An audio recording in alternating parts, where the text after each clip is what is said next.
नांदेड जिल्ह्यासह राज्यभरात शासनातर्फे जलजीवन मिशन अंतर्गत पाणी पुरवठा योजना अंमलात आणली। त्यासाठी हजारो कोटींचं बजेट मंजूर झालं। गावोगावी सर्वे करून जलजीवन मिशनच्या कामाला सुरुवातही झाली। मात्र ही योजना सपशेल फेल ठरल्याचं आता राज्यभर पाहायला मिळतंय।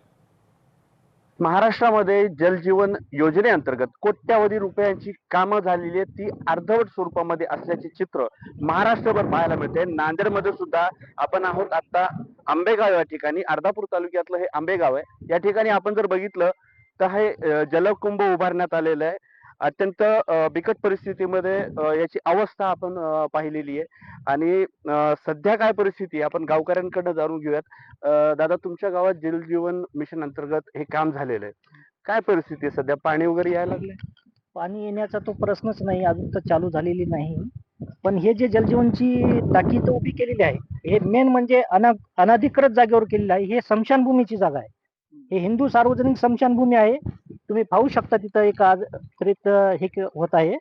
तर ही टाकी बांधते वेळेस कोणत्याही प्रकारच्या गावातल्या लोकांना विश्वासात न घेता आणि ग्रामपंचायतच्या सदस्यांना न बोलवता, त्यांचा ठराव न घेता, परस्पर स्वाक्षऱ्या करून ही टाकी इथं बोगस उभारण्यात आलेली आहे। जे पूर्वीच्या आमच्या जे पाईपलाईन आहेत जुन्या, त्या जुन्या पाईपलाईनला हे नवीन पाईपलाईन खोदल्यामुळं हे फार खोल केलेलं नाही। याच्यामध्ये पूर्ण नळाचं खालचं पाणी येत आहे, नालीचं पाणी त्याच्यामध्ये जाऊन ह्या जलजीवन मिशन अंतर्गत तर अजून आम्हाला एकही पाण्याचा थेंब मिळालेला नाही गावकऱ्यांना।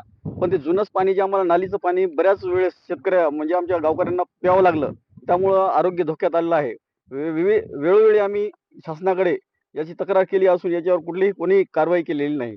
या योजनेअंतर्गत ते खोदकाम केलं आहे, त्याचीच पाईपलाईन आणखीन दुरुस्त नाही। लिकेज तर आहे त्याचं, पण रस्ता सुद्धा आणखीन आमचा जे रस्ता चांगला होता गावाचा तो पण नाश करून ठेवला या योजनेअंतर्गत। अद्यापर्यंत नळाला पाणी आलेलं नाही। 3 वर्ष झालेली असून सुद्धा टाकी उभी आहे, पाईपलाईन झालेली आहे, तरी सुद्धा नळाला पाणी नाही।